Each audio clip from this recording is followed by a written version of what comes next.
Hello students, in this video we will discuss about chapter 4 which is called basic problems of an economy.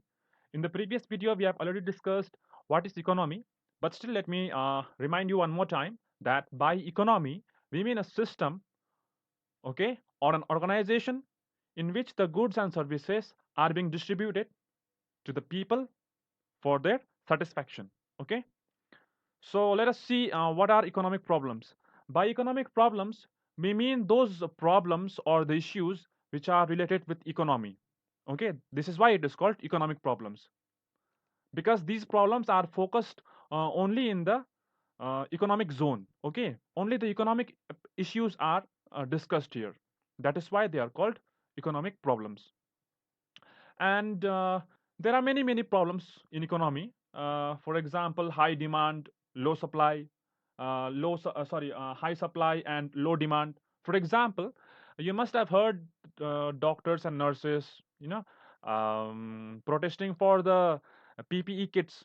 It was not provided to them on time, isn't it? So at present we have a high demand of PPE and the masks also at at present time, but the supply is very low. And the problem of high supply and low demand, that is in the pumps. Petrols are coming every day, okay.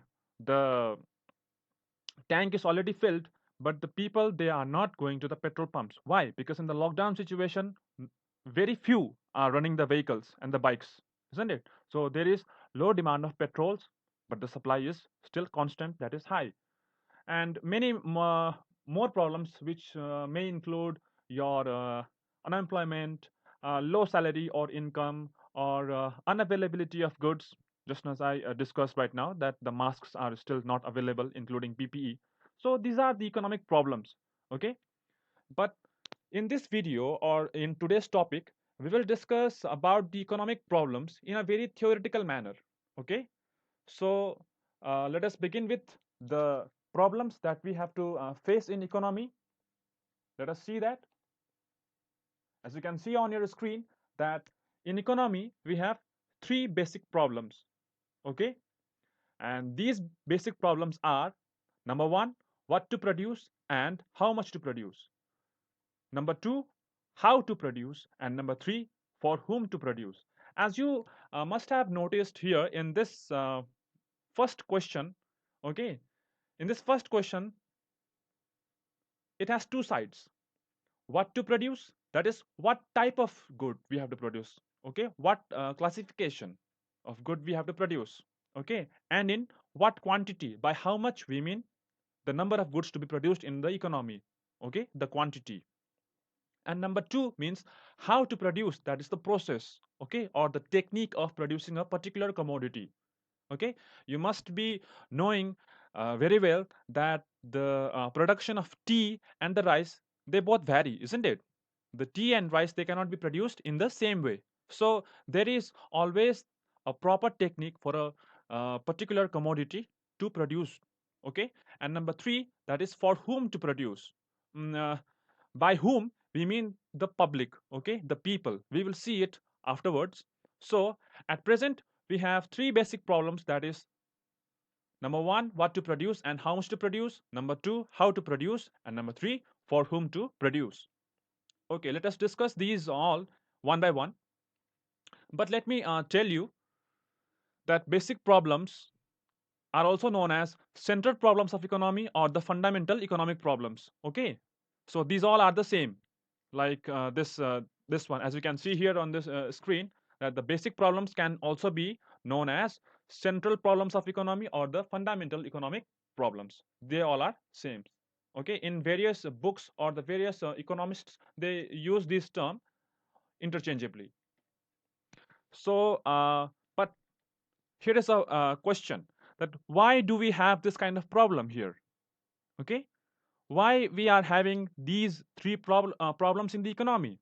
Why we have this problem? We have this problem because there are three reasons. Just like we have three problems in the economy, we have three reasons behind this. And what are these? They are actually: number one, the scarcity of resources, okay, and number two is alternate use of resources, and number three, unlimited human wants. So if anyone asks you that why do we have why in economy we have three economic problems, why we have the problems in the economy, then your answer should be because of the following reasons. And the reasons are: number one, scarcity of resources; number two, alternate use of resources; number three, unlimited human wants. Okay, by scarcity of resources, we mean the problem of availability. Okay, because the resources are not available in the equal amount in all the areas. And by alternate use of resources, we mean the problem of choice. Okay, the problem of decision. And number three, that is the unlimited human wants, means the problem of demand and supply. Okay, we will see this in the later chapter. What is demand and supply? We will see in later chapters. Okay, so there are economic problems in the economy because of the following reasons, and these reasons are, again I'm repeating: number one, scarcity of resources, because the resources are very limited. Okay, and number two, alternate use of resources; number three, unlimited human wants. Let us explain them in detail. Okay, so by scarcity we mean the limitation. Okay, as you can see here on your screen, that the resources that are used to produce various goods and services are limited in nature, isn't it? And for example, this petroleum product, okay, it is not available equally in different countries. As you can see here in this map, Middle East has been marked with this red color. Okay, this is pink, I think. So it has this Central and South America has been marked with this pink color, and this maybe this is light blue. It is called. Okay, this Africa is marked with this color, and this yellow one is the North America, as you can see here, and the Eastern and the former USSR. At present, it is called Russia, is marked with this color, and Asia and Oceania, including this all these Netherlands, okay, South Asian countries, okay, is marked with this color, and we have this light green color marked for this Western European countries. So the rest of the world is not marked. It is completely white, which means they are not producing petroleum products. And as you can see here through this bar, this in Middle East they produce so much of petroleum products, isn't it? That is 66%, isn't it? But the other parts of the country, they are producing 9%, 7%, 5%, 4%, 2%. We even have the 0% also. Okay, so by scarcity we mean this, that the resources are not equally distributed or available in all the parts of the world. You can see here that in UAE, that is the Middle East, as you have seen here with the red mark here, that is UAE, Saudi Arabia, okay, including this one, former USSR, okay, even the Russia, Iran, Kuwait, they actually produce and export the petroleum to other countries. Like we get oil from Saudi Arabia, we get oil from Iran also. At present time, in this Corona situation, we could not get the petrol from UAE because our petroleum reservoirs are already filled. Because, as I already mentioned, that there is a problem of low demand of petroleum products at present. Okay, so even we get oil from Russia sometimes. This Russia, it exports oil to China also. Okay, so there are some countries which produce, as we have seen here in the map, that they produce so much that they have to export to the other countries. Okay, but there are some other countries which falls in this 9% or 7%, 5%. Okay, that is North America, Central and South America. Okay, Africa. Okay, this Asia, this Western European countries. So they import they import from the other countries because in order to satisfy the want of the people, they do not have much resource with them. That is why they have to depend on other countries for their uh, quantity of the petroleum products, so to satisfy their population. So countries like India, USA, China, Japan, they import from other countries. Okay, uh, and there are some other countries like Nepal and Bhutan. As you have seen here, many countries are which are not marked. They are completely left blank. That is white. They don't produce petroleum. They have 0% production. So they import from other countries like Nepal and Bhutan. They don't produce. These two are the neighboring countries that I have. That's why I have given them in the example. So by scarcity of resources, we mean that the resources are not easily available. Okay, let us see the next reason that why there is the economic problem. So let us see that the resources have alternate uses. uh, by this we mean that the resources, okay, that is available in the nature, they have alternate uses. That is, the same resource can be used for making different varieties of products. For example, as you can see here in this example that I have given here, that some person they prefer to eat rice, but some they prefer to eat bread or roti or chapati, whatever. So the same piece of land should be used to grow rice as well as the wheat, isn't it? The resource, the resource is the land. The same piece of land can be used for the production of rice as well as the wheat. That is why uh, the resources, they have the alternate uses. Let me give you one more example of it. Let us take wheat. As you can see here on your screen, that the wheat can be used to produce roti or chapati or noodles or pasta or bread. The same wheat, okay, with the same wheat we can produce chapati, noodles, pasta, or sometimes bread also, isn't it? So this is how we come to know that the resources have alternate uses. Let me give you one more example for this. As you can see here in the central, this with white color, I have marked this a potato. Okay, the same potato can be used to produce varieties of things which you can see here. What is this? You all ate this. That is aludam, isn't it? So with same potato we can make aludam. With same potato we can make samosa also. With same potato we can make chips, aloo chips that is available in market. Varieties of chips are there, isn't it? And with the same potato we can make French fries. Hmm?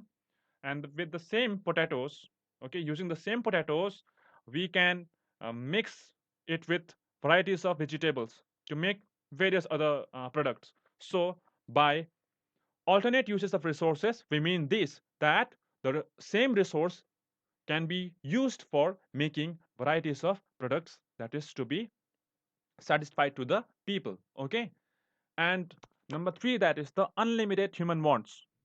Yes, it is a matter of fact that human beings, they want so many things that their appetite, okay, never gets devoured. They never get enough. They still want many things. They want, if one demand is fulfilled, they go for the next one. For example, like you can see here in this picture, if this man is thinking about this ball, okay, after the fulfillment of this ball, he will now go for the book. And when he will purchase the book, then he will think about the house. Oh, I should buy the house. Then after buying the house, then he will go for this one, the car. Oh, I think I should get a car now. So after buying the car, uh, at the same time, he is asking for the food also because it is necessary, isn't it? So he is wanting for clothes. So it is in nature, okay, that human wants so many things at the same time. I want this, I want that. So that is why this is a problem to the society, that the human wants are completely unlimited. And why this is a problem? Because we have already seen that in number one, that the resources are limited in nature. Okay, so the first problem is that is the resources are scarce or limited in nature, and number two is that the resources have alternate uses, and number three, we have unlimited human wants. So these three problems are correlated with each other. Okay, as you can see that in order to fulfill our wants, okay, because we have the unlimited human wants, we like to shop a lot much, isn't it? We want to buy many things.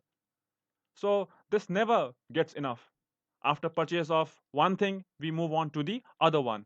Okay, when we buy a mobile phone today of a particular company of with specifications of a particular kind, we move on to the other one.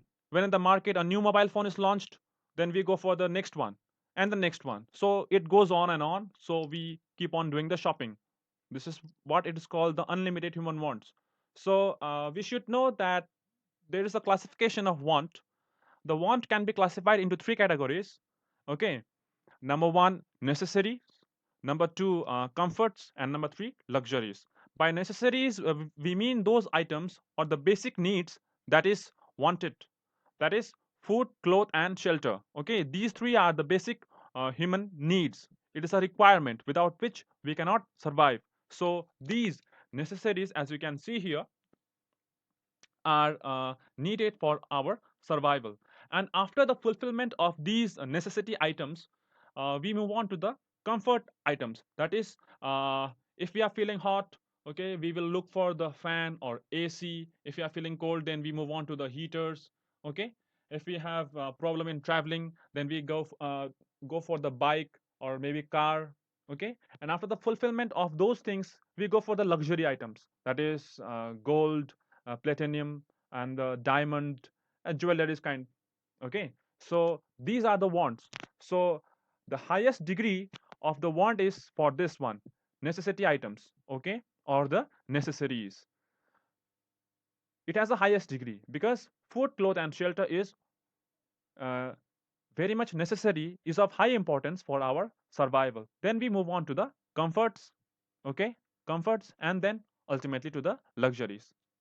Okay, so now, as I already said, that these problems, okay, these problems, they have the relation between them. Okay, we have the we have the scarce resources. That is, the resources are limited in nature. Okay, and these resources have the alternate use also. Okay, and along with, we have one more problem, that is unlimited human wants. For example, let me tell you one example. Okay, that only one piece of land is there. Okay, and the same piece of land can be used for multiple purposes, isn't it? The same piece of land can be used for the agriculture purpose, or it can be used for making a factory. The same piece of land can be used for making house, or maybe a shopping mall, or maybe a housing colony. So the resources, they have the alternate resources, and the resources are already scarce and limited in nature. And as a matter of fact, the human wants are always unlimited. Now let us move on to the basic problems of economy. Okay, so these central problems of economy, or the basic problems of economy, are fundamental problems of economy, because every form of economy, they face this kind of problem. Okay, that is why it is called fundamental problems of economy also. Okay, by fundamental we mean a principle. Okay, in every form of economy, be it a developing economy, or developed economy, or market economy, or social economy, or a mixed economy. Okay, we will see this form of economy in the chapter number 5. Okay, so in every form of economy, we can see these kinds of problems, and that is, number one, what to produce and how much to produce. Number two, how to produce. And number three, for whom to produce. And all these problems are the problems of choice. Okay, as we have already discussed here in the previous slides, that by this Scarcity of resources, we mean a problem of availability, isn't it? Alternate use of resources are the problem of choice, and unlimited human wants means the problem of demand and supply. But these are not the problems; these are only the resource. I mean the reasons of the economic problems. Okay, but actually, these central or the basic problems are the problems of choice. Why? Because number one, the resources are limited in nature. So the economists or the producers, they have to decide that what amount of resource should be used so to satisfy the human wants, because the resources are scarce or limited in nature. At once, if we use everything, okay, then for the future purpose, we do not have left any of the resource, we will exhaust it, isn't it? That is why they have to make a proper utilization of the resources that is available. Okay, they have to decide at what time and in what quantity they have to use the resource so to satisfy the human wants. Okay, and they also decide that how that particular commodity or the services should be produced so that the people will purchase it and satisfy the human wants. Okay, by how to produce, we mean a technique of producing a particular commodity. Okay, and for whom, we mean the people or the population or consumers of a country. And all these are related with only one thing, and that is called the problem of choice or decision. Okay, I hope that you are having a book in your hand while watching this video. Okay, let us see the basic problems in detail now. Let us see all these three basic problems in detail. Number one, what to produce and how much to produce. As we have already seen that this problem is a two-sided problem or a two-folded problem. That is what to produce and how much to produce. So by what to produce, we mean that a particular commodity, okay, what type of commodity should be produced in the economy so that the people can purchase it. So as you can see here on your screen, that in economy only those goods are produced which has a utility, okay, or which can satisfy the human wants and has a social value. Okay, in economy they don't produce any commodity which don't have any use or the utility, okay, or uh, having no social values. By social values we mean the welfare. Okay, it promotes welfare and the benefit of the people. Okay, not producing any form of harmful items. So in economy it is decided by the producers wisely that only those goods and services are to be produced which can satisfy the human wants and has social value also. But it is a matter of big concern to us that still these kind of goods, the harmful goods, are still being produced in the gray market or black market. Or you must have heard that the governments, they are producing nuclear weapons and other forms of arms and ammunition, isn't it? It has no social value, but still they are producing it. Okay, so in economy we discuss these kinds of issues. That is why economics is very important subject. Okay, so let us see the other half of the question, that is how much to produce. So after deciding, okay, what type of commodity we have to produce, we may decide that we have to produce food crops like rice, wheat. We have to produce water also. I mean the drinking water. Okay, and we have to make clothes. We have to make the houses for the people. We have to make medicines, hospitals, schools. Okay, so after deciding what we are going to produce, now we have to decide that how much should be produced. Okay, as I already gave this example in classroom, I think that in your house, if guests have come, okay, and your mother doesn't know that how many guests have come, then she will ask you, uh, please go and check how many guests they have come. So now you will go and look at the number of people. Okay, they have come in your house, and you'll go and inform your mother. Okay, 5 persons they have come. Mummy, 7 persons. Now, your mother will decide, depending on the number of the people, that 5 or 7, maybe 10 number of persons. Now, depending on that number, she will prepare the tea for them, isn't it? So they should know that how much quantity should be produced. So in economy, the producers, what they do is that, depending on the population size, or the depending on the demand, they produce the commodities. And for this, they actually do the market survey. Okay, so after doing this market survey, or you must have noticed, many people come. Okay, many people, but they go in group by group. Okay, maybe two or three, or maybe sometimes 1 person. They come in your house for the census purpose. Okay, they come and they ask how many persons are here. Okay, uh, how many people are working in your house. Okay, how many children are there, how many women, how many men. They come and they do the uh, asking of the questions, isn't it? So this is how they get the data from the people. They go and they submit to the government, and from there they get all this information, and they start producing depending on the total population size of a particular country. Okay, so we discussed that what to produce and how much to produce. Okay, now let us move on to the next topic, that is how to produce. Okay, after deciding what to produce and how much to produce, the producers or the economists, they face the second problem, that is how to produce, how we are going to produce that particular commodity. If we have decided that we are going to produce rice, okay, but how that rice is to be produced. Now in economy, we have two modes of production. Okay, by this how to produce, we mean actually the selection of these, out of these two, this CIT or LIT. By CIT, we mean capital intensive technique, and LIT means labor intensive technique.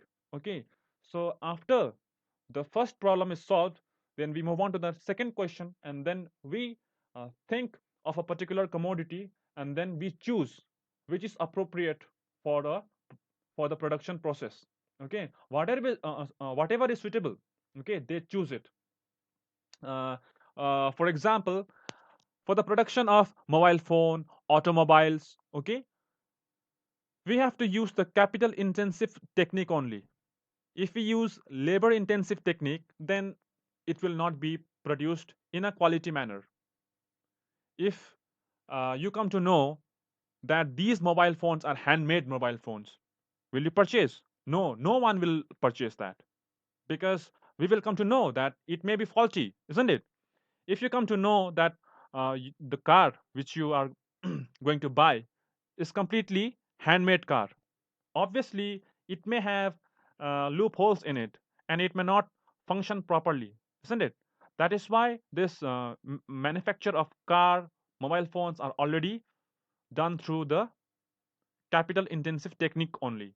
That is completely machine made items. Okay, nowadays we have the machine made clothes also, isn't it? So this capital intensive technique is that in which a high amount of capital is invested.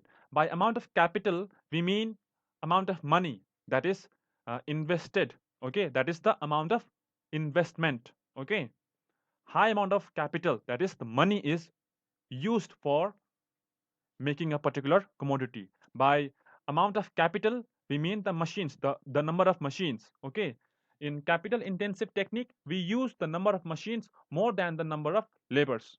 We need the labors after all. Okay, but the labors are required in a very small quantity just to operate those machines. Okay, so in the capital intensive technique, we use high number of machines and less number of labor. Okay, now let us move on to the next mode, that is the labor intensive. Now in the labor intensive, labor is used more than the machines. For example, the production of rice, the production of tea. You must have seen many tea garden workers. Okay, they are working, be it a sunny day or a rainy day. Okay, they work all day long. Okay, they search for the tea leaves. isn't it? In many areas. So this is actually a labor technique in a labor intensive technique, that is LIT. So for each and every particular commodity, we have the separate form of technique, that is capital intensive as well as the labor intensive. So it is for the producer to decide, okay, depending on the nature of a commodity, that what type of technique should be used. So they just utilize it. Okay. Now number three, that is for whom to produce.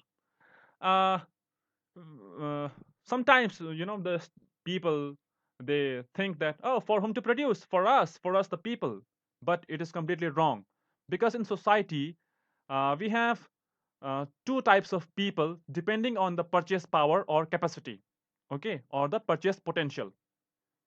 So you must have heard about the purchase parity also. It is the same thing. Okay. So depending on the purchase power or capacity, we have two types of people in the society. That is poor people and the rich people. This poor section of people, they are already struggling to fulfill those basic needs. That is food, cloth, and shelter. They are already facing many problems to fulfill these kind of things.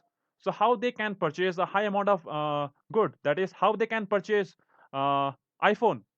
If they are already struggling to buy the food, then how will they purchase the iPhone 11 plus or Pro, whatever is available in the market right now, isn't it? How can they afford to purchase KFC food items? How can they purchase Domino's pizzas, isn't it? Because they are the poor section of the society. And the other section, that is other half of society, are rich people who can afford anything. They can purchase any form of item that is available in the market. Actually, this happens because of the unequal distribution of income. Okay. Some people get more salary and some get low salary. Because of this thing, that is why we have in society at present that poor people are there as well as the rich people are there. Okay. So depending on these two varieties of people, we have to decide that what type of commodity should be produced so that all can afford to buy it. So we have to keep in mind that both the sections of society can afford to purchase it. That is why we produce the goods nowadays. That is um, like paracetamol capsule. Okay, so how much is actually paracetamol capsule? Uh, it is maybe 2 rupees or 1.5 rupees, isn't it? Let us suppose that it is 2 rupees per head. I mean the per capsule, paracetamol capsule. So 2 rupees can be afforded by anyone, isn't it? Even a beggar can afford to buy the paracetamol for 2 rupees. Okay, if he is having the fever, if he's not feeling well. And in market, the rice are also available in low price. That is, it may start from 18 rupees. Okay, a very poor quality rice, but okay, 18 rupees, or maybe even lower in the wholesale market area. Okay, 18 rupees, and from it starts 25, 43, 57. It goes on to the higher level. But in economy, the goods are produced such a way that every section of society can afford to buy those goods and services that is produced in the economy. Uh, for example, let me give you one more example of shampoo. For example, okay, uh, varieties of shampoos are available in the market. Sunsilk shampoo, Clinic Plus, Dove, Head and Shoulder, Pantene, Tresemme, and other many more. So you must have noticed that they sell in the sachets also. That is the small packet type. Okay. Con- uh, and they sell in the medium size container also. Okay. And they sell in the big quantity also. So it is for all, whoever can afford to purchase the same shampoo. Okay, the brand is same. It's a if anyone is buying Dove shampoo, then it is available for rupees maybe 4 rupees or 5 rupees. It's a good company, so it may be 4 rupees, 5 rupees, or 3 rupees. It is available in the market. But If anyone who has money, who is from the rich section of society, uh, the person, they can afford to buy a huge bottle of the same shampoo for rupees, say 500 to 600 rupees, or 700, or maybe more than that. Okay, or maybe they use other forms of shampoos which we have not even heard of. Okay, so this is why, by for whom to produce, we mean that those group of people who are poor as well as rich. So we have to produce for both poor people as well as the rich people also. That is why in the market today, that is why in the market today we have varieties of mobile phone with us. We have the Chinese mobile phone which are easily available for 1500 or 2000 rupees. Okay, that the 6-inch big screen. Okay, the touch screen mobile phone, it's easily available in the market. The Lava phones are there, Honor phone, Mi, Redmi, Realme. All these are the low budget mobile phones, isn't it? But the high budget for the rich section of society are always available in form of Samsung Galaxies. Okay, this OnePlus, and even we have iPhone. Okay, and many other phone that is available in the market. Okay, so just now we discussed three problems, that is basic problems of economy are: number one, what to produce and how much to produce; number two, how to produce; and number three, for whom to produce. Okay, if you have not understood, then you can rewind it, and you can ask me the question also. Okay, but beside these kind of problems, just now we discussed that these three are the basic problems: what to produce and how much to produce, how to produce, for whom to produce. Beside these problems also, we have many other problems. Okay, the same way I started this video, uh, discussing about the high demand, high supply, unemployment, low salary, unavailability of goods, and like this fuller utilization of resources, efficient use of resources. Okay, unemployment is already said, inflation, deflation. Okay, high import, less export, poor infrastructure, widened economic gap. Okay, so what are these? Let us just discuss in brief. Okay, by fuller utilization of resources, we mean the complete utilization of the resources. uh, Again, let me tell you the same example, that is land, a piece of land. For example, if we have a piece of land and we are not able to fully utilize it, okay, some portion of land is still remaining, then economics is all about how we can use the entire plot of land for the better utilization of resources, because the unused land is the total waste in the economy, isn't it? That is why we have to use the complete portion of land for the better utilization of resources. Okay, uh, okay, one more example for this, the same potato. Okay, sometimes uh, we don't use the outer layer of the potato, isn't it? We peel it off, isn't it? mm, that is the example or the problem, that is we are not utilizing that piece of potato completely. We are not utilizing it because it also has various usage. Okay, it can be used for making compost, that is homemade fertilizer. Okay, but we throw it away. Okay, so this is how the economics, it tells us that how we can make use of the fuller utilization of the resources, and still it is a problem in the economy. It is a problem, it's a matter of fact that it is still a problem that you may have. I'm just giving you the general examples. Okay, I'm not giving you the theoretical or the bookish examples. uh, let me tell you one more example for this fuller utilization of resources. When you go to the petrol pump to fill in your car or bike, you always notice that some portion of, you know, fuel, it always gets wasted. Okay, before or after filling the tank. So it is also a problem of the fuller utilization of resources. Okay, now the number two, efficient use of resources. Sometimes what happens is that we are utilizing it, okay, but we don't know how to make the best use of those resources. And that is the problem of the efficient usage. That is, if we have a again the same piece of land, okay, but we are not using it completely. We have just made a two-story shop, and we just left it out, and the shop is running, and we are happy with it. But when the same piece of land could be used for making a big shopping mall, okay, of say 5 6 stories, okay, so that so many shops could be accommodated, and we could earn so much of profit, isn't it?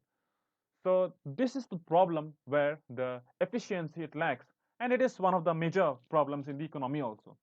And unemployment, it is a problem, and at this time of uh, medical emergency, unemployment is the biggest problem, because so many people, they are having no job, and without job, how they can survive, how they can get the income, how they can get the food, clothes, and shelter, how they can fulfill their basic needs. So this is one of the biggest problem, okay. And because of the unemployment also, we can see the increase in the crime rate also. That is why the people, they become the thieves, okay, they become murderers, they join the terrorist group, etc.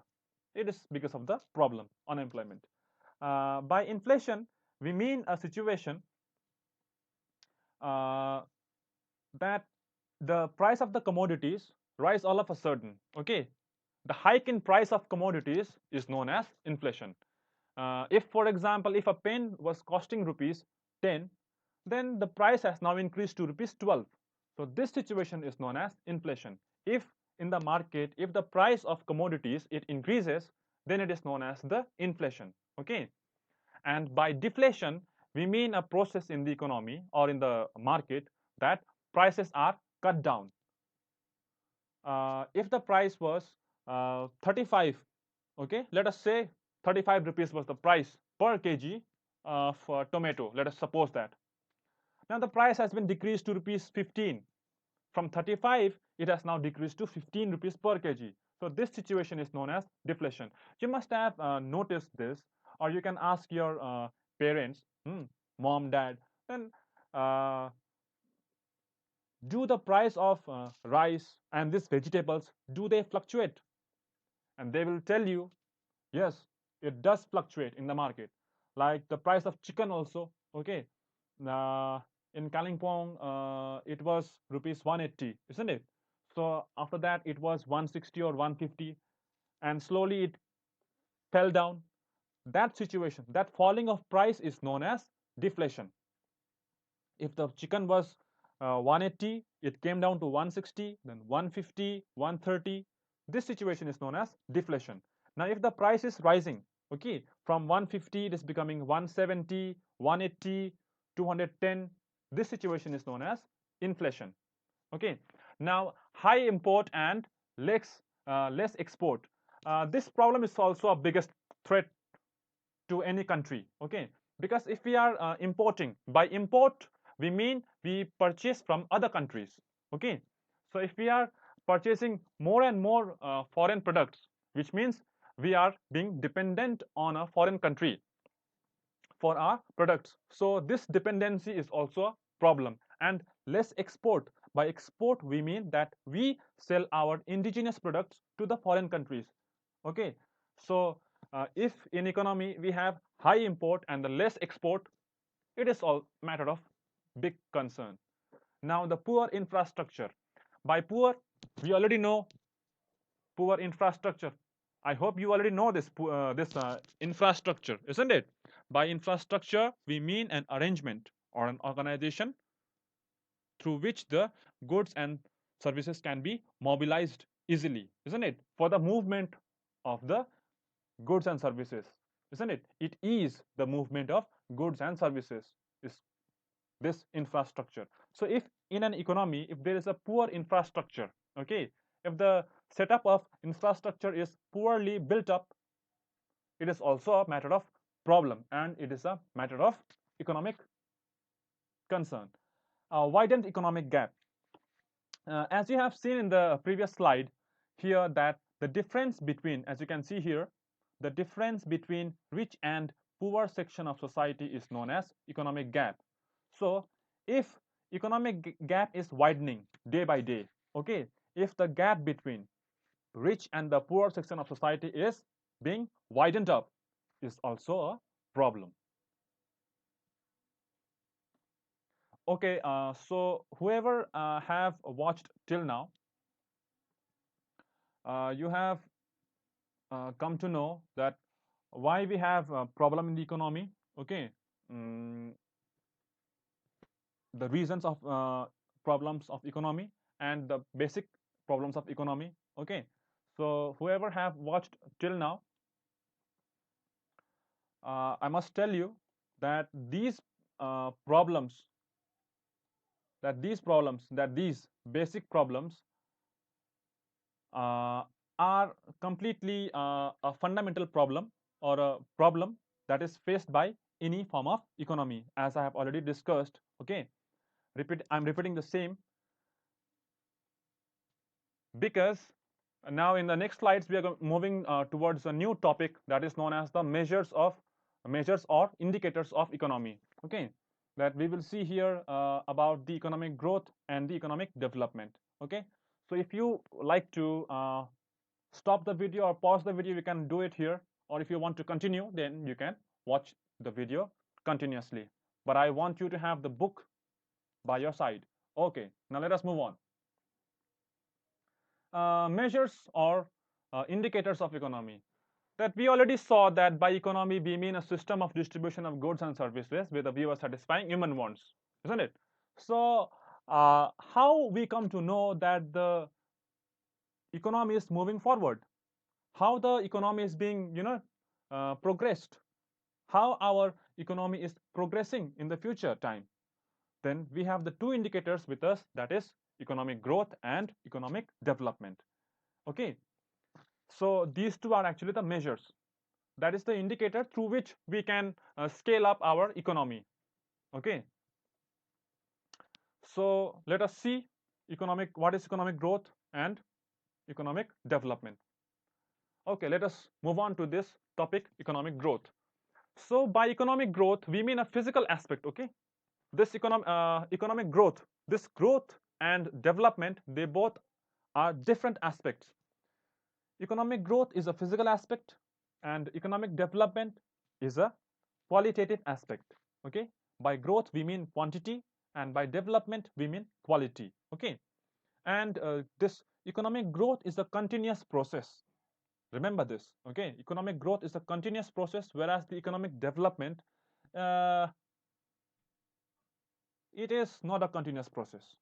This economic development, it is not a continuous process like economic growth. Okay, and we cannot say that the more the growth, the more the development. No, it is completely wrong. Okay, it can be in contrast, that we may have less economic growth but more economic development. Okay, it can happen that way. Okay, less economic growth and more economic development, we can have that way. Or sometimes more economic growth, more economic development, or more economic growth and less economic development. Let us see how it is possible. So let us discuss economic growth in detail now. Economic growth. Economic growth is a process in which per capita income of a country increases over a period of time. Okay, by period of time we mean a long period. Okay, at least for 5 years it should be. Okay, 5 to 10 years. It is not only for 1 year or 2 years, because in economy 1 year or 2 year it is nothing. Okay, this economic growth we cannot see in just a matter of 2 or 3 years. So we need a longer period of time, that is at least it should be for 5 years or maybe 10 years. But this growth, it should be in the progression. Okay, that is, if the growth is happening, okay, and is sustained in the economy, that is, the growth is prevailing from a long period of time. It is not that the growth was seen for 5 years, and in the sixth year the growth was now not there. There was the zero growth. It doesn't mean that. By economic growth, we mean the growth, it should be continuously, should be there for a long period of time. That is for 5, 10 years, okay, uh, 15 years. It should be going on and on.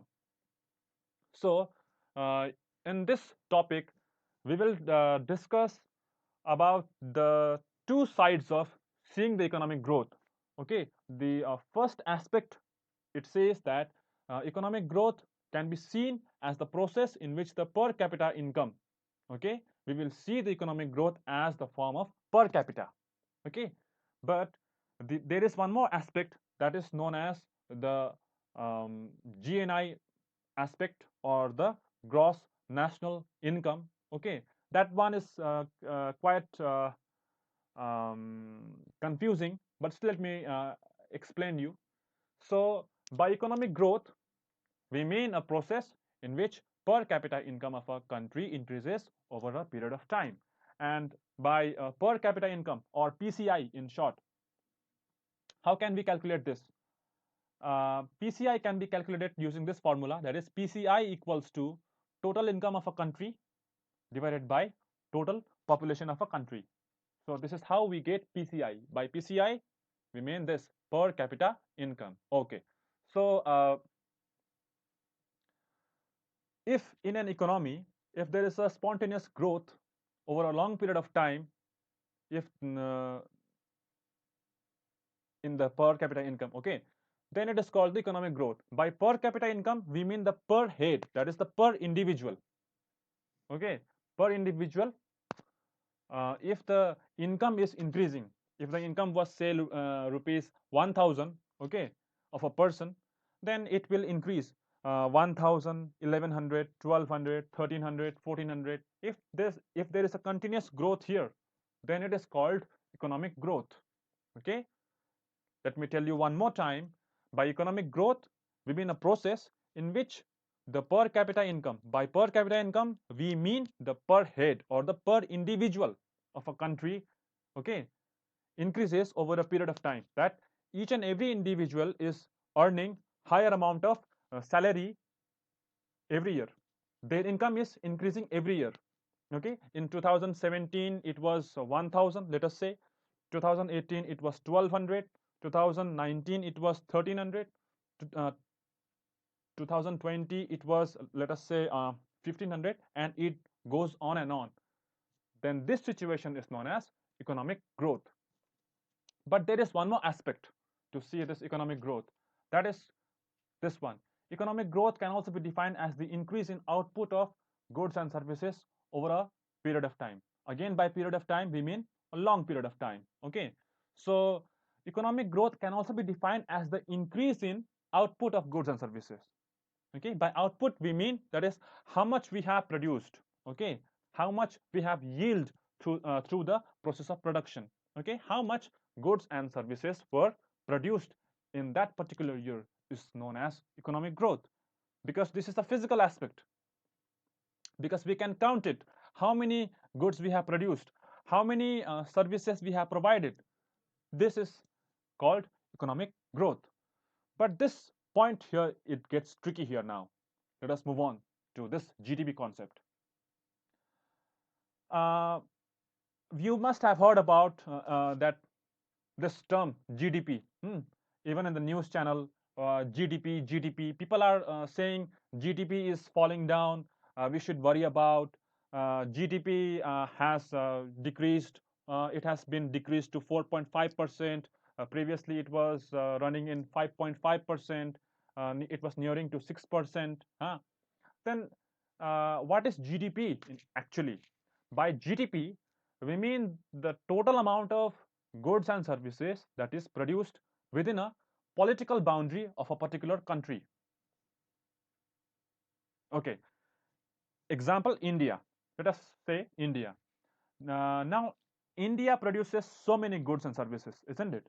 It produces rice, it produces mobile phones, it produces mobile tabs, okay, electronic items, it produces clothes, and other essential items. Whatever the items are produced within this political boundary of India, within the political boundary or the geographical boundary of India, is known as GDP, that is gross domestic product. So this gross domestic product, it may include the foreign companies also, because in India we have the foreign companies as well, isn't it? We have this Samsung, a South Korean company we have here. Mm. Uh, it is here. So we have Lenovo, we have Hindustan Unilever Limited, we have this Yum brand. What is that called? KFC. So, but yeah, remember that KFC is not a brand. Okay, it is just yeah, it is a brand, but it is not a separate company. It is a subsidiary of a particular company. It's called Yum Brands. You can Google it out. Okay, Pizza Hut is also a part of it. Okay, so this KFC product, we have the Coca-Cola, we have Pepsi products, we are using Google products. The Google products, it includes the Google Chrome itself, the Google search engine. This YouTube also, it is also from the Google. We are using Google mobile phones, Nexus. So all these foreign companies, they are producing. The example which I gave you about the shampoo, that Dove shampoo, yes, it is also from a foreign company. Uh, it is uh, it is called HUL, Hindustan Unilever Limited. So various multinational companies, and you are already wearing various types of clothes, maybe Adidas, huh? Reebok, Nike. So varieties of foreign companies are here in our Indian market, but it's produced within the geographical boundary of India, isn't it? And this is why it is called GDP. So by GDP, we mean those goods and services.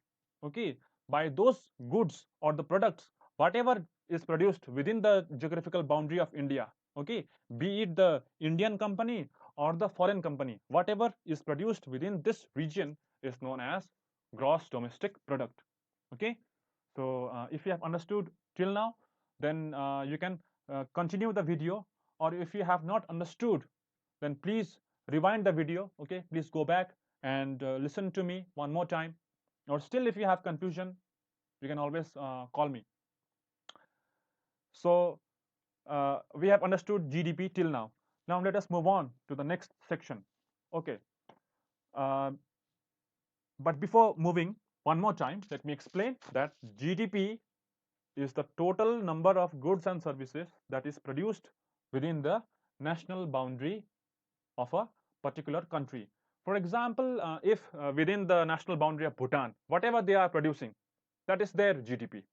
Okay, whatever is Nepal is producing within their national boundary is known as Nepal's GDP.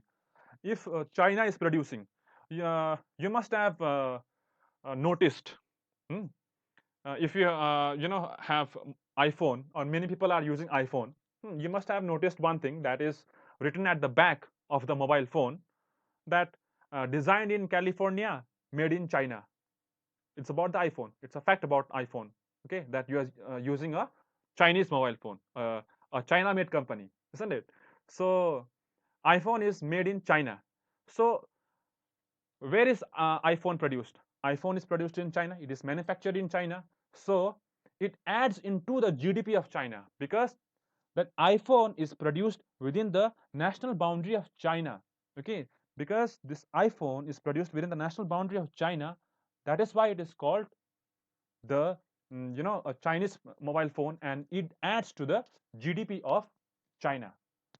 Okay, so by GDP we mean those goods and services that is produced within the political boundary or a geographical boundary of any particular country. Okay, now this thing, it goes on, whatever you are seeing here on your screen, this thing happens. Many people, they move on to the foreign countries. "Oh, I'll go to Dubai, on the money, I'll send the money from there," isn't it? You must have heard your relatives, or maybe your neighbor, whoever are going to the abroad. Maybe some are going to USA, some are going to Australia, some are going to Japan, maybe China, maybe some are going to Netherlands, okay, UK. They're going, isn't it? Uh, so they're actually providing services to the foreign countries, but they are the residents of India, isn't it? They have the Aadhaar card, voter ID of India. Okay, they go there and they work. They work there for at least 5 years, 10 years. Okay, and they come back home. Sometimes they work for 15 or 20 years also, but they come back home, isn't it? So these are called the migrant workers. That is, they migrate from one place to another place. They are providing service, they earn the money, and they come here, isn't it? But you must have heard one more term that is called NRI. That is the non-residential Indian, which means they are Indians, but they don't reside in India. They have now settled in the foreign country. You must have heard that my brother, my sister, she has already settled in Australia or any foreign country. Like my students, they have gone to Australia, okay, Japan for the study purpose. Okay, so that is the migrant. Okay, that is called the being migrated. But if they have settled there, if they have settled in USA, if they have settled in China, if they have settled in Dubai, okay, if they have purchased a piece of land and they have got their green card, okay, then they become the citizen of that particular country, and this is how it is called the NRIs. Okay, but we are not talking about NRI. We are talking about only those workers who go to the foreign country, they provide the service, and they come back home after some number of years. So from India, various number of people, they go to foreign countries, as I have mentioned here on this slide. Maybe many countries are there, many countries. Okay, even they go to Afghanistan, some they go to Russia, some they go to even Sri Lanka, Myanmar, some go to Bhutan, okay, Nepal sometimes, maybe Thailand, Indonesia, Singapore, many countries, they move on there and they provide the services. Okay, and the same thing happens with us also. That is, from the other countries, okay, the people come and work here. That is, say Nepal. From Nepal, many people they come here and to work because Nepal's currency is 1.6 times less than us. You must be knowing that, isn't it? So they come and work here. That is, if they earn 1,000 rupees here in India, they take back home 1,600 Nepali currency, isn't it? So that is why the people they come here, because they don't have the job out there. So for the better life, they come here. Many Sri Lankans, okay, many Afghanistanis, okay, many Afghans, many Nepalese people, some Bangladeshi migrant workers also, they come here and they work because Indian currency is higher than their currency. Okay, so from now understand the situation that from India, people, I mean the workers, they go to foreign countries and they provide the service, and from foreign countries, people come and work in India. So now, when Indians go to foreign countries to work and earn money, is called FIFA. That is factor income from abroad. It is called factor income from abroad, FIFA. Okay, and when the migrant workers from other countries, they come in India and earn the money. Just now I gave the example of a Nepali person who comes here, earns 1,000 and takes back 1,600, isn't it? This is called FITA. If people are coming from different countries, say Nepal, Sri Lanka, Bangladesh, they come here, they take back money home. This is called factor income to abroad, FITA. Okay, now remember this point, FIFA and FITA. Okay, but I want you to remember this also, GDP at the same time, because we are going to use the formula now. Okay, we have a formula. Okay, GDP is not a simple concept. GDP is a very difficult concept. We will see this. Okay, afterwards But if you understand this concept, individually, it will become very easy for you. Okay. So FIFA and FITA.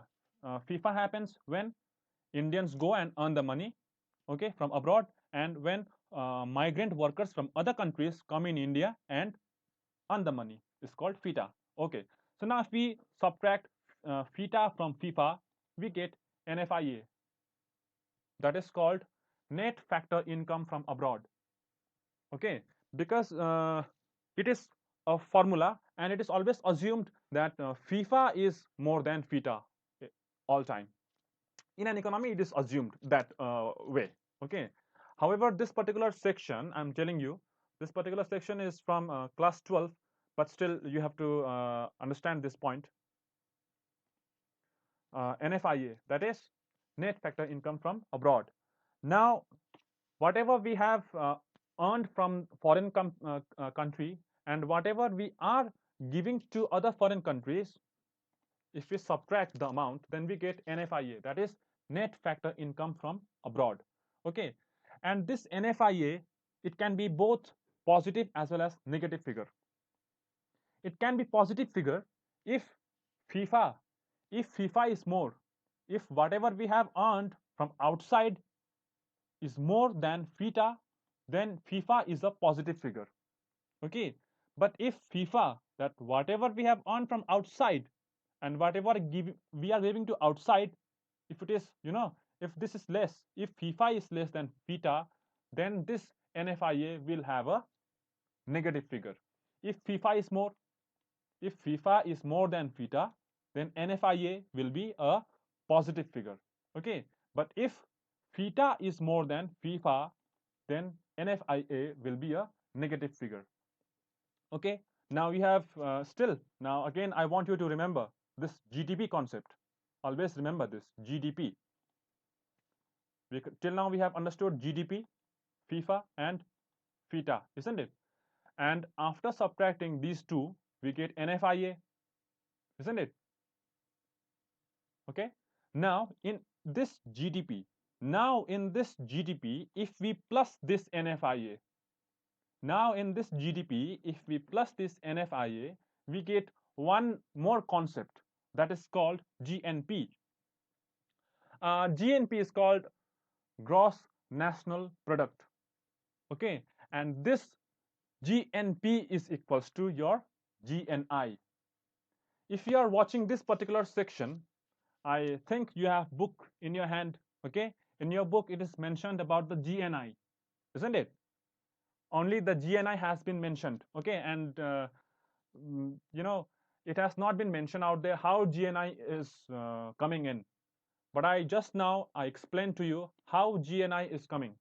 Okay, so this GNI, it has a very long process.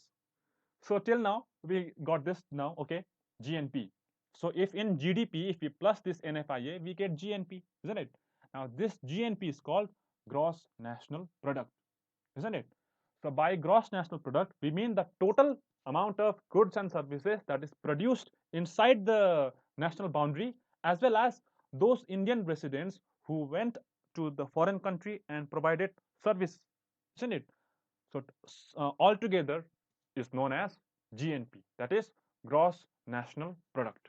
Okay, and this gross national product is known as GNI, product. Just think about this P and I.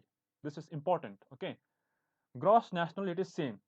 Okay, here GNP and GNI, this GN is same, gross national. Okay, but P, what is P and I? P means product and I for income. So it means that whatever is the product produced in the economy is being sold in the market, and we produce and we sell. Okay, we produce, we sell, and by selling it we get the income. Okay, I produce, okay, I sell, and I get the income, which means by ultimately by selling those goods and services, which means whatever is produced in the within this physical boundary of India, whatever the mobile phones are being produced in India. Okay, we produce, we sell it, and by selling we get the income. That is why GNP is also known as GNI.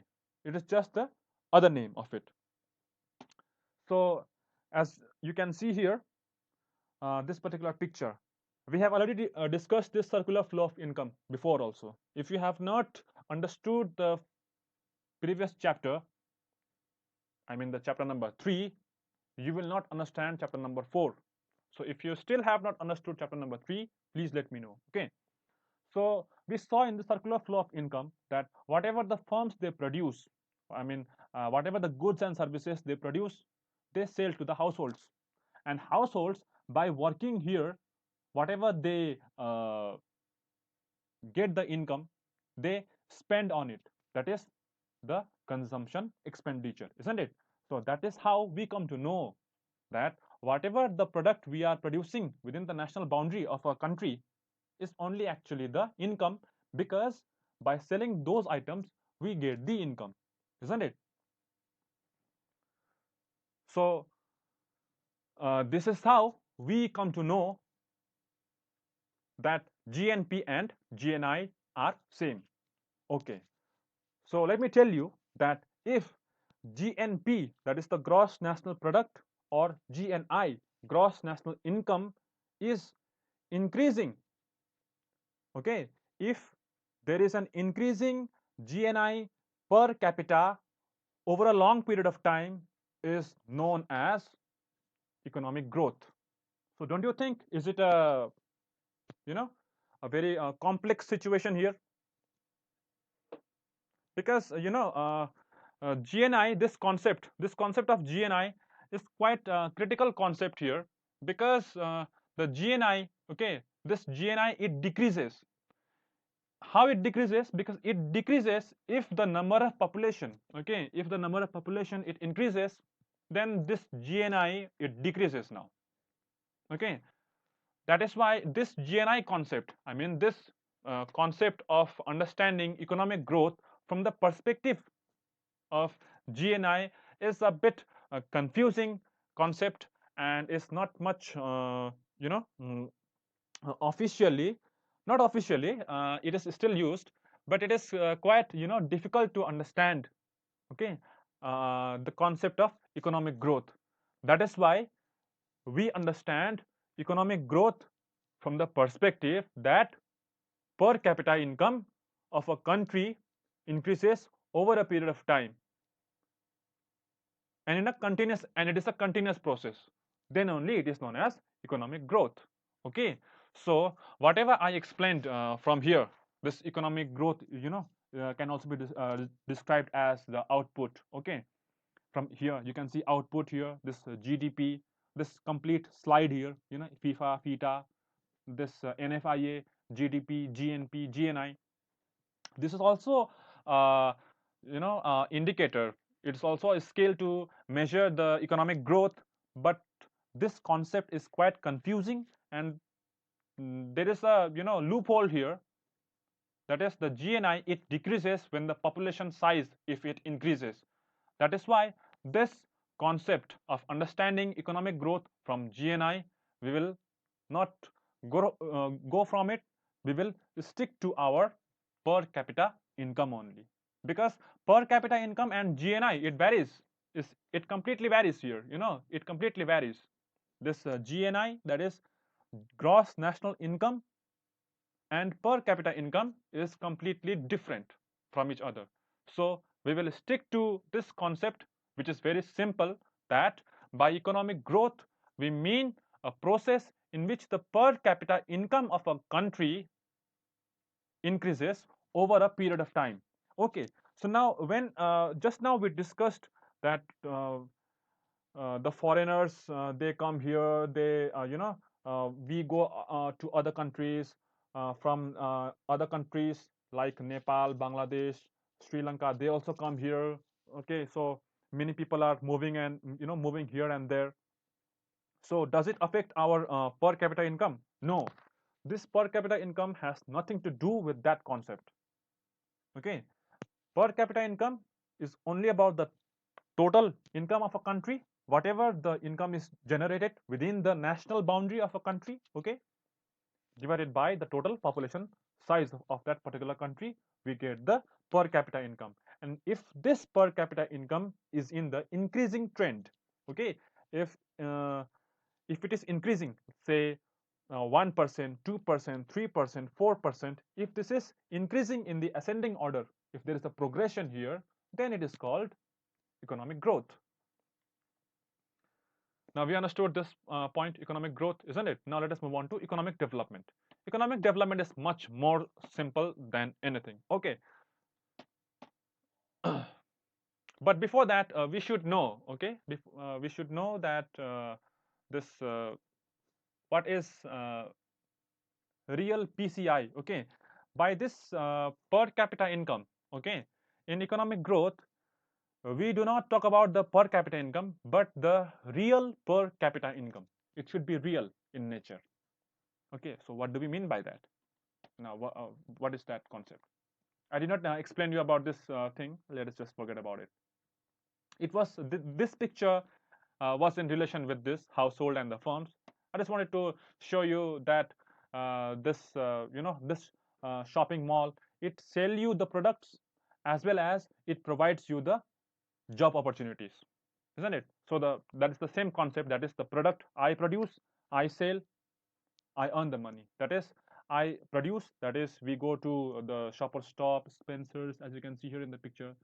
It's a picture of the city center mall here in Siliguri. What's that? Maybe Reliance Trends. That is okay. Shopper Stop, Spencer's, Inox. What's that? Trends. Maybe yeah, the same Reliance Trends. KFC. You can see here. This is Amboja Neotia because this entire complex is owned by this Ambuja only. So they sell varieties of products as well as they give you the job also. That is, whatever the product they are producing, by selling the same they get the income. Okay, it was for the different concept. Now let us move on to the real per capita income. So what do we mean by that?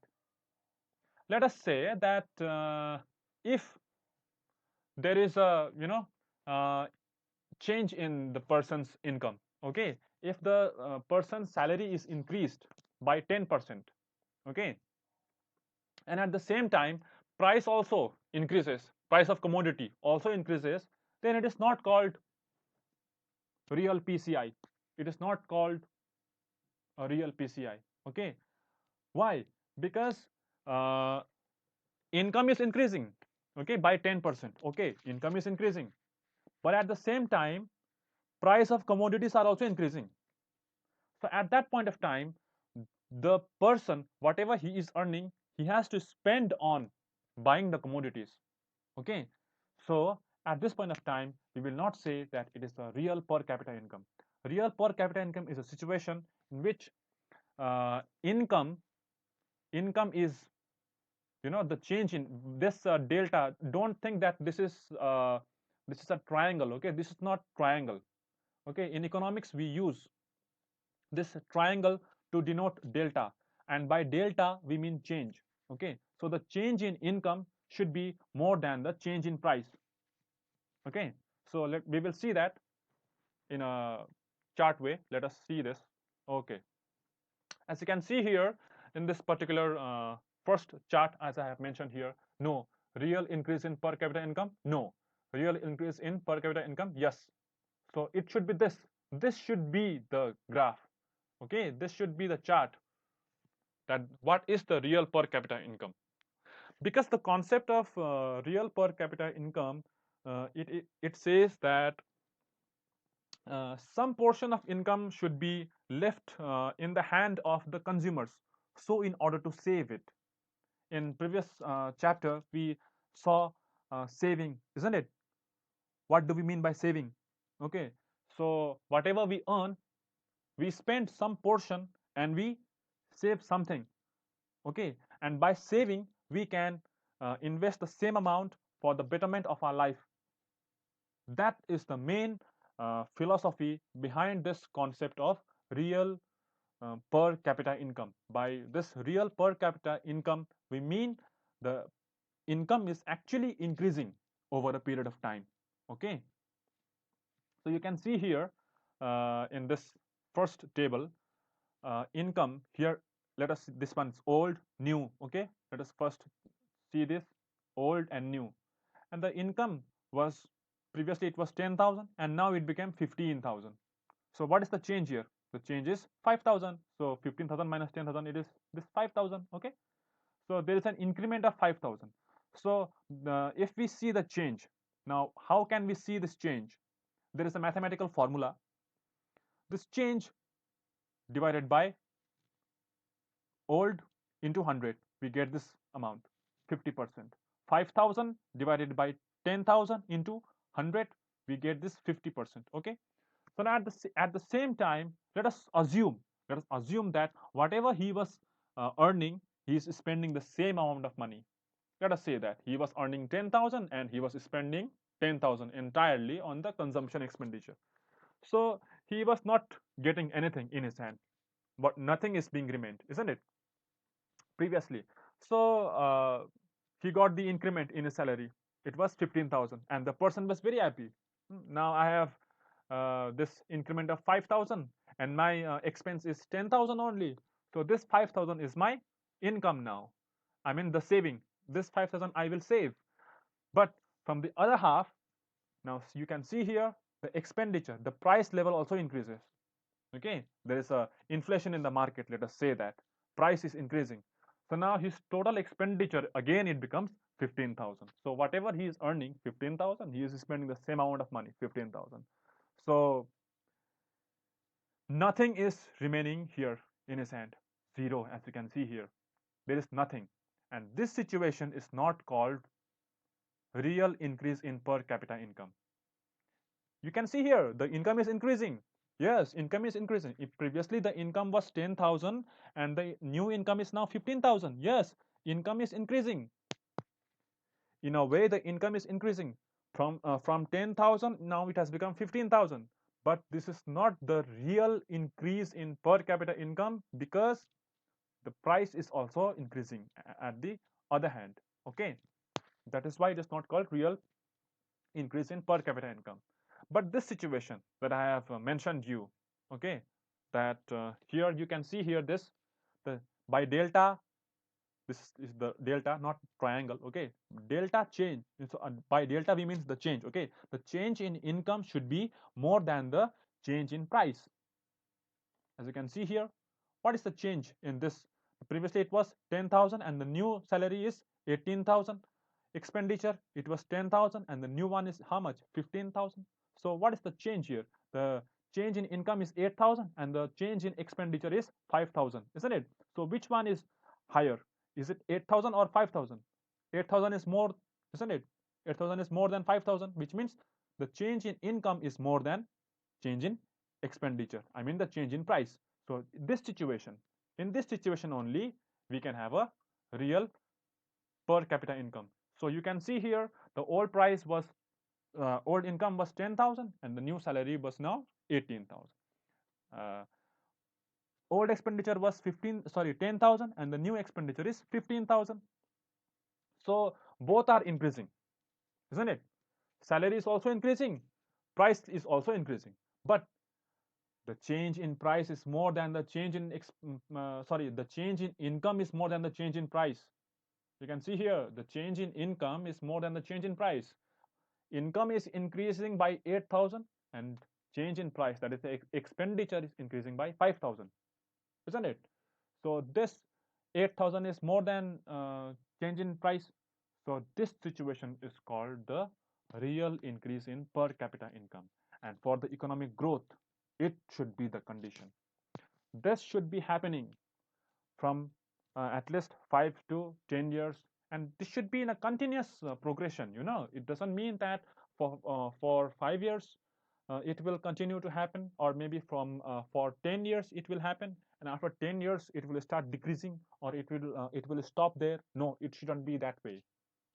This increase should be continuous process. Then only it is called real increase in per capita income.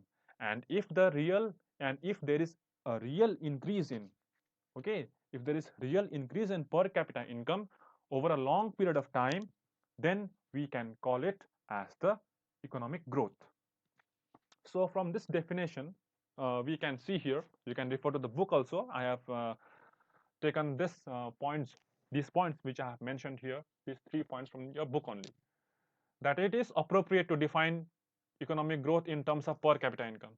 I hope you have understood now why it is, you know, it is appropriate, why it is suitable for us, why it is correct for us to understand the concept of economic growth in terms of per capita income. Because to understand economic growth in terms of GDP, NFIA, this GNI, it's quite confusing, isn't it? So it is very simple to understand the concept of economic growth from per capita income only. Now, this increase in per capita income has to be real. Just now we discussed here, it has to be real, and this per capita income must be sustained or prolonged. From the beginning, I am repeating that it should be this growth, okay? Growth or increase in per capita income should be for a long period of time, okay? It shouldn't be for 1 year or 2 years. It should be for 5 years, 10 years, or more than that. And it should be in a continuous process. Again, I'm repeating, it should be for long period of time, as well as it should be for it should be a continuous process. Now let us move on to economic development. Economic development is actually, it is the same thing. Okay, it is the same thing. The economic growth is there. People are working. They are getting the money. The per capita income is also increasing. Okay, they are getting the salary. But this development, as we already discussed in the beginning, I mentioned, this economic growth is a physical aspect. I mean the quantitative aspect, whereas the economic development is a qualitative aspect, isn't it? So what is the quality? Now by quality we mean the quality of life that we are living. That is, it is about the standard of living. By standard of living, I mean the betterment of standard of living means from poor living to the rich living. Okay, it doesn't mean that today you are eating rice, dal, and sabji, whatever you are eating today. From tomorrow onwards, you will be eating only the KFC items. And if you are eating on the steel plate or a plastic plate today, from tomorrow onwards, you'll be eating on the gold plates or the platinum plates with silver forks. No, it's not that. It is. I don't mean that. By this we mean that the standard of living will be better. If you are using fan in your home, table fan, you will buy one more fan tomorrow, or maybe you will purchase AC, you will get bike, you will get car, okay, you will have the bank balance, okay, and you will get nice beds, you will paint the house. This is actually called the standard of living, okay, the maintenance of standard of living. Okay, now the poverty reduction. Okay, uh, poverty reduction is also one of the aspect of economic development. uh, because in India, not only in India but across the globe only, this poverty is a very it's a disease. It's actually it's an economic disease actually. So this poverty should be eradicated. It should be reduced to the zero. I personally believe that, and there should be the equal distribution of income also, because at present income is not distributed equally. We talk about economic development, but still this the unequal distribution of income is still prevailing. So I don't know when it will going to be fine. I don't know when, but this equal distribution of income should be promoted in terms of economic development. If we want to have the development, we should promote equal distribution of income. By development, again I'm repeating, by development we mean the welfare, okay, in a general sense. Now employment generation, more and more people should be employed, so to eradicate unemployment. And if there is unemployment, if there is zero unemployment in country, poverty will be eradicated all of a sudden. Okay, there should be a high literacy rate also. Okay, and low death rate. Okay, low infant mortality rate. etc. By infant mortality rate means the newborn babies, okay, they die within a span of 1 or 2 days, or within a month, or maybe from first day, that is the from 1 day to the 14 days, yeah, 14 days, they die all of a sudden, or maybe because of the lack of medical facilities they die. So it shouldn't be that. So if all these are fulfilled, along with the per capita income is there, okay, we are earning the money, income is there, salary we are earning, but there should be at the same time high literacy rate in the country, low death rate, low infant mortality rate, okay. Infrastructure is also built up now. There is employment generation, poverty is being reduced, okay, and all the people are maintaining that way of living, okay, then it is called economic development, okay. So let me tell you one thing here. Okay, we'll discuss here in this point economic growth only, economic growth and economic development. As we discussed, that economic growth and economic development, they both are uh, different concepts. That is, by economic growth we mean a quantitative aspect, and by economic development we mean a qualitative aspect. Okay, but it should be noted that economic development, this economic development already includes this one, economic growth. So this economic development is quantitative plus qualitative aspect. Okay, so now let me tell you one just example. Okay, you can see the difference here already. Okay, I will not explain this. I will just tell you one difference. What is the basic difference between economic growth and economic development? See, as I already said, that economic growth is a quantitative aspect and the economic development is a qualitative. By qualitative, I mean this quantitative is already included out there. So economic growth means the setting up of number of industries in the market. If we have more and more industries, if we have number of factories in the market, and people are being employed, okay, they are getting the money, okay, this is called economic growth. Okay, understood. But how the economic development will be promoted then? Now let us say the same factory which was built up, okay, many factories are being built up, okay, many people are being employed also, they're getting the job, and people are very happy that they are getting the job, they're getting the salary, no, after all, they are very happy, which is called economic growth. More and more output is there, okay, many people are working, so people are very happy, that is called economic growth. But now let me tell you that when that factory, for example, the factory was of a factory which produce guns and ammunitions, let us say that, okay, it produces the nuclear weapons, then it is a total example of economic growth. Yeah, the factory is being built up, okay, uh, that factory owner is earning profit in huge scale, okay, he is earning profit so much, and the people are also very happy because they are getting the job, okay, but it doesn't promote any development here. Why? Because through this, poverty cannot be eradicated. Let me tell you that employment is only provided to those people who are eligible for working, okay, and in this process, in this economic growth process, uh, when the factories are set up, okay, when the industries are being set up, only those points are looked after which supports the movement of goods for that particular industry. It doesn't look about the society, it doesn't think about it, it doesn't talk about the welfare of society, it doesn't think about the welfare of the people, okay. So if we are promoting the welfare, if we are thinking about what can benefit the society, how we can better the standard of our way of life,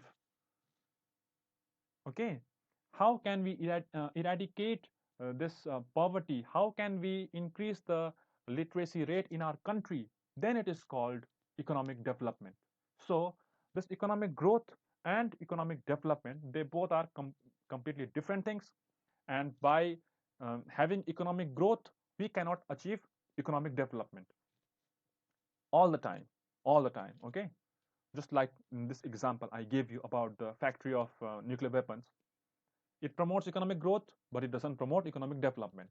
Now let me give you one more example. If instead of having that factory, we opened a cooperative, let us say, handloom factory, okay, where the people of that particular community or society, they come and they go and work, they provide the service, they produce handloom items, okay, they weave the clothes, okay, they make sarees, they make clothes, varieties of clothes, and they sell in the market. This way, however, they earn the little amount of money, okay, they generate very less income, but this is actually promoting the development. How it is this, how is this promoting development? Number one, in that cooperative handloom factory, all people will be welcomed. By cooperative, I mean it is about the society. It is, how the people, they cooperate with each other. Each and every section of society will be called, and they will be provided the job opportunity. So whether they are eligible for the work or non-eligible for the work, they will get the job anyhow. Any form of job will be provided. Okay, and this promotes, and this may not actually directly promote the literacy rate, because didn't talk about the opening of school. But this way, what can happen is that all the people of that particular society can learn how to make clothes, how to weave the clothes, how to make the various other items, isn't it? Unlike in the factory of that nuclear weapon, what they will learn? They will learn about making weapons, and from that weapon, they destroy the society, isn't it? They kill the people. So it's better, no, that we have a, uh different factory, that is the handloom factory. However, they earn less income, but the development is provided. So by economic growth and development, totally completely different, and growth is only a quantitative aspect. It talks about the number, okay, but whereas this economic development, it talks about the quality, okay, it's about the benefit to the society, and it promotes development. Okay, so in this chapter we learned these 2 points. I mean, this question, I mean, the point number one and point number two, they were very simple, isn't it? Point number one and point number two, very simple. Why we have problem in economy? We have problem in economy because we have limited resources, alternate use of resources, and unlimited human wants. What type of economic problem we have? We have what to produce and how much to produce, how to produce and for whom to produce. We saw these 2 points, isn't it? But this point number three and point number four, it is quite complicated topic. Okay, so if you have not understood this point, these 3 points, I mean 3 and 4, if you have not understood, please I request you that to watch the video one more time. I will be giving you the, you know time, that time. Okay, I mean the time from where you can start a new topic for economic growth, for economic problem. For these 4 topics, I'll be giving you the time. Just look at the description in the video. Thank you. Study at home.